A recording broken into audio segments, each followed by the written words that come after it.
And we're still in Kentucky, indoors now, where it's a little bit warmer, and I've got technical director for IndyCar, Kevin Blanch, with me, a.k.a. Rocket. And Kevin is in charge of actually looking at the cars before they go out on the track and what? Figuring out if... Just making sure they fit all the specifications. You know, we got a lot of heights and widths and lengths, and you know, here it's real important on the ride height of the car, how far it is off the ground. So we kind of run through all that, and we probably see them 4 or 5 times a weekend and check different things each time they come through. So you got like a tape measure, looking underneath the car, go into some detail. Yeah, we're a little more sophisticated than a tape measure. You know, a lot of the stuff we do is either go or no go. So if there's a rule, let's say that is 300 thou plus or minus 25 thou, we just have a fixture that either fits or doesn't fit on a lot of stuff. So we don't really care what it measures, just as long as it measures correctly. And then there's a lot of stuff where we do care what it measures, like the length of the car. We have a couple lasers that we use to measure the length of the car and the width of the car. Them things kind of become real important, and teams like to use that to tune their race cars. So we kind of give them an idea where they're at, and you know, we'll check the height of the car. The ride height is only allowed to be 2.5 inches in the rear and 2 in the front, and we'll check that down to the thousandths of an inch. So a lot of things are really technical, and a lot of things are just yes or no type stuff. I guess of the 30 cars that you're going to take a look at, how many will have a problem? Pretty much all of them have some sort of problem, just because, you know, the car's carbon fiber or similar to fiberglass, just a lot stronger. So as it gets hot and gets cold, it moves around a lot. So it's our job to determine, is that intentional, is that an advantage or a disadvantage. So what you'll see pre-qualifying is we let the guys correct the problems, as long as it's only a couple. If it's more than a couple, then they won't get to qualify. But if it's just a little bit up here or a little bit down there, we'll just let them correct the problem and then go out and qualify. Now, obviously, your word is gospel, but do you ever get in a situation where a team wants to argue with you and dispute your findings? Oh, they argue all the time, but we write the rules, so we kind of have the upper hand. But, you know, they're pretty good about it. A lot of times they just want an explanation of you know, why is it wrong, or I checked it at home and it was fine, and they understand our tools are the tools that count. So a lot of times they're going to argue their point, and you know, it's no different than a foul in basketball.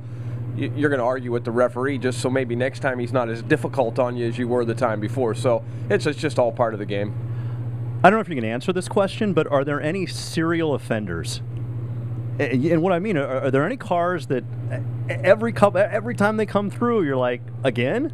I would say yes, but I wouldn't say as in the effect of trying to break the rules. You know, there's a lot of teams that are much more prepared than other teams, and you see it a lot more when we go back to back race weekends, where they literally just run out of time to get the car ready. So then they bring their car down and use our tech pad to get their car correct. So you have a lot of guys that week after week are wrong, but it's not intentional a lot of times. A lot of times it's just a fact they didn't have time to do it, or they're testing us. You know, they'll test us a lot of times to make sure what we're checking is where they're setting it. So, you know, you kind of got to separate where that line's at and who's trying to do it. And if they do it too often, then, you know, you get kind of upset, and you just tell them go away and figure out how to get it right. And when they get it right, come back. I mean, you've heard people say if you're not cheating, you're not trying. Are the top guys, Dario, Will Power, are these the guys that are consistently, the car comes through no problem? Or is there any sort of correlation between the best drivers and the best teams? Maybe they get in trouble more often than some of the others, trying to push the limits sometimes. No, I think you kind of hit on it. The best drivers, the best teams know exactly how far to push it.